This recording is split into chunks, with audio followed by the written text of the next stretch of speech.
সংবাদের শুরুতেই থাকছে মসজিদ অফিসে এসি 25 ডিগ্রি রাখার নির্দেশনা, না মানলে কঠোর ব্যবস্থা নেবে উপদেষ্টা ফজল করিম।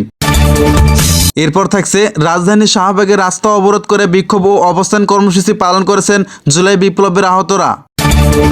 এবং সবশেষে থাকছে আওয়ামী লীগের বিচারে কেউ হস্তক্ষেপ করলে আবারও প্রতিবাদে নামব। এতক্ষণ শুনছিলেন সংবাদ শিরোনাম, এবার থাকছে বিস্তারিত। মসজিদ অফিসে এসি 25 ডিগ্রি রাখার নির্দেশনা, না মানলে লোডশেডিং।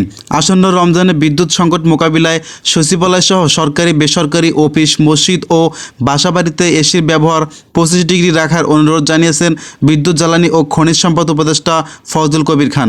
তিনি বলেছেন, বিষয়টি পর্যবেক্ষণে বিদ্যুৎ বিভাগের নির্দিষ্ট টিম কাজ করবে। কোথাও নির্দেশনার ব্যত্যয় ঘটলে সে এলাকায় লোডশেডিং করা হবে। সোমবার 17 ফেব্রুয়ারি ওসমানী মিলনায়তনে জেলা প্রশাসক সম্মেলন উপলক্ষে আয়োজিত প্রেস ব্রিফিংয়ে তিনি এসব বক্তব্য রাখেন। তিনি বলেছেন, উপদেষ্টা অন্তর্বর্তী সরকার ক্ষমতায় এসে একটি ভঙ্গুর অর্থনৈতিক অবস্থা পেয়েছে। বিপুল পরিমাণ অর্থ পাচার হয়ে যাওয়ার বিদ্যুৎ ও জ্বালানির মূল্য পরিশোধে আমাদের বেগ পেতে হচ্ছে। এমন পরিস্থিতিতেও আমরা আসন্ন রমজানে বিদ্যুৎ সরবরাহ স্বাভাবিক রাখার সব রকম আয়োজন নিয়েছি। তিনি বলেছেন, শীতকালে আমাদের বিদ্যুতের চাহিদা থাকে 9,000 মেগাওয়াট। গ্রীষ্মে সেই বিদ্যুতের চাহিদা বেড়ে দাঁড়ায় 17 থেকে 18,000 মেগাওয়াটের। এই যে চাহিদাটা বেড়ে যাওয়া, তার অন্যতম দুটো কারণ হচ্ছে সেচ ও এসির ব্যবহার বা কুলিং লোড। সেচ যেহেতু খাদ্য উৎপাদনের সঙ্গে সংশ্লিষ্ট, তাই তাকে আমরা সর্বোচ্চ অগ্রাধিকার দেব। কিন্তু এসির যে ব্যবহার, এটা যদি পরিমিত আকারে ব্যবহার করা হয় বা যায়, তাহলে কয়েক হাজার মেগাওয়াট বিদ্যুৎ সাশ্রয় হবে বলে মনে করি। তিনি আরও বলেছেন, কুলিং লোড কমাতে আমরা ইতিমধ্যে উদ্যোগ নিয়েছি। ধর্ম উপদেষ্টাকে অনুরোধ করেছি তিনি যেন প্রত্যেকটা মসজিদে তারাবির সময় এসি 25 ডিগ্রিতে ব্যবহারের নির্দেশনা দেন। সচিবালয় সহ সরকারি বেসরকারি অফিসেও এই নির্দেশনা বা বাস্তবায়নের কাজ করা হবে। এসি ব্যবহারের নির্দেশনা যথাযথভাবে বাস্তবায়িত হচ্ছে কিনা তা পর্যবেক্ষণ করতে বিদ্যুৎ বিভাগের একটি টিম কাজ করবে। কোথাও তার ব্যাহত ঘটলে সেখানে লোডশেডিং করে হবে, এমনকি ক্ষেত্র বিশেষ বিদ্যুৎ বিচ্ছিন্ন করা হতে পারে। সেখানে শহর বা গ্রামে বিবেচনা করা হবে না, ঘোষণা দিয়েই লোডশেডিং করা হবে। গ্যাস সংকটের বিষয়ে উপদেষ্টা বলেছেন, গ্যাসের উৎপাদন বাড়াতে কূপ খনন করা হচ্ছে, যেখানে থেকে অল্প অল্প করে উৎপাদন বাড়ছে। এছাড়া গ্যাসের অবৈধ যেসব সংযোগ রয়েছে সেগুলো বিচ্ছিন্ন করা হচ্ছে। এতেও কিন্তু 200 MCFD গ্যাস সাশ্রয় হচ্ছে।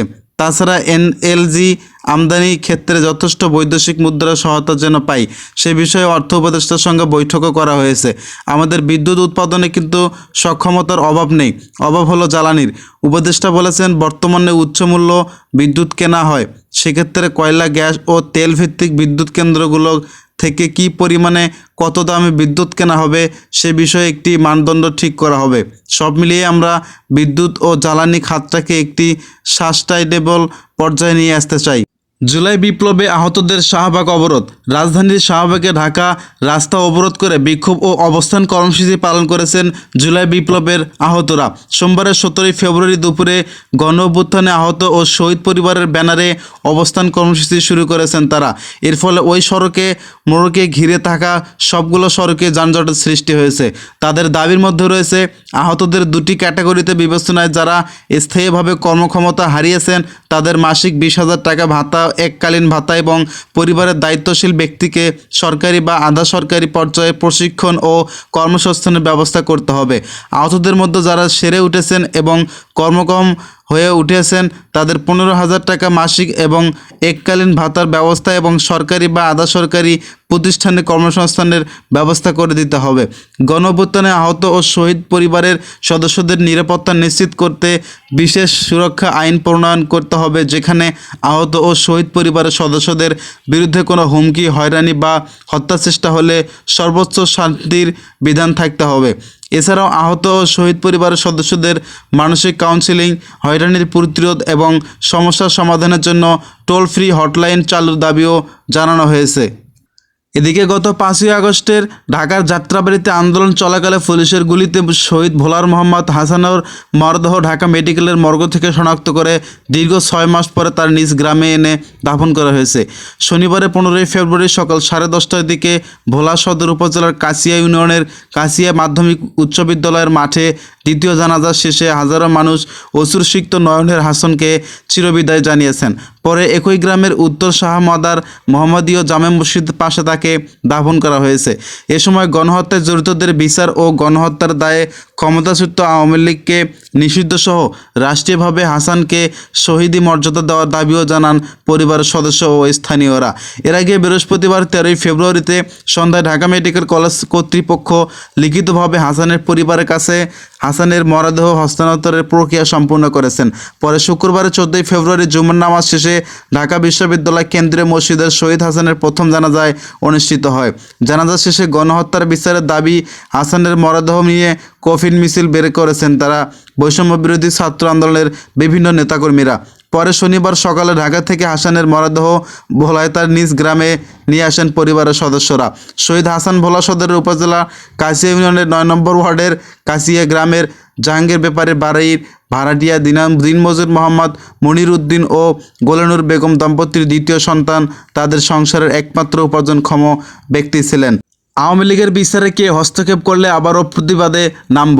জাতীয় নাগরিক কমিটির মুখ্য সংগঠক সার্জিস আলম বলেছেন, আওয়ামী লীগ ও তাদের দোসরদের বিচারে কেউ যদি কোনো ধরনের হস্তক্ষেপ করে তাহলে জাতীয় নাগরিক কমিটি অথবা বৈষম্য বিরোধী ছাত্র আন্দোলন বলেছেন আমরা ঐক্যবদ্ধভাবে হয়ে ওই ব্যক্তি অথবা প্ল্যাটফর্মের বিরুদ্ধে আবারও শুরু হবে প্রতিবাদ।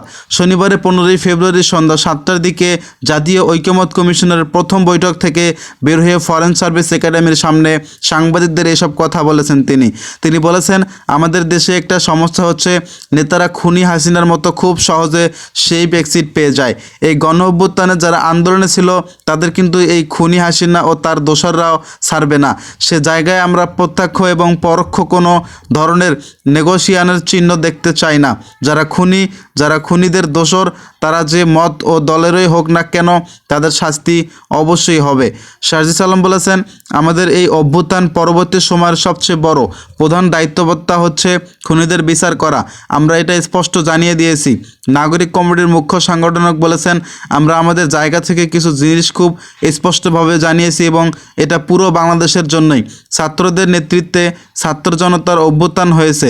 তরুণ প্রজন্ম তাদের জায়গা থেকে নেতৃত্ব দিয়েছেন এবং একটা দায়িত্ব সম্পূর্ণ কাজ করেছেন। এখন আমাদের রাজনৈতিক দলের যারা আগ্রহে আছেন এখন তাদের সবচেয়ে বড় দায়িত্ব সবাইকে ঐক্যবদ্ধ করা। যে আওয়ামী লীগ 5ই আগস্ট অপ্রাসঙ্গিক হয়ে বাংলাদেশ থেকে যে আওয়ামী লীগ এই নামগুলোকে ব্যবহার করে সন্ত্রাসী কর্মকাণ্ড গণহত্যা করেছে তাদের বিরুদ্ধে এখন ঐক্যবদ্ধভাবে আমাদের প্রক্রিয়া দেখাতে হবে। নিষিদ্ধের প্রক্রিয়ায় যেতে হবে। এক্ষেত্রে যদি তারা তাদের নেতৃত্বে দিতে না পারে এই তরুণ প্রজন্মের কাছে তাদের সামনে যুগের পর যুগ এই দায়বদ্ধতাও বহন করতে হবে। তিনি আরও বলেছেন, আমরা দেখতে পাচ্ছি পুরো বাংলাদেশে অপারেশন ডেভিল হান্ট হচ্ছে। যারা শহীদ হয়েছেন আহত রয়েছেন তাদের মামলার সাপেক্ষে যে বিভিন্ন গ্রেপ্তার হচ্ছে, বিভিন্ন বিচারিক প্রক্রিয়া হচ্ছে, এই জায়গায় বিভিন্ন রেফারেন্সে যারা ফ্যাসিবাদ আন্দোলনে ছিল কিন্তু বিভিন্ন রাজনৈতিক দলে পোস্টেড তারা পরোক্ষ ও প্রত্যক্ষভাবে রেফারেন্স করেছেন।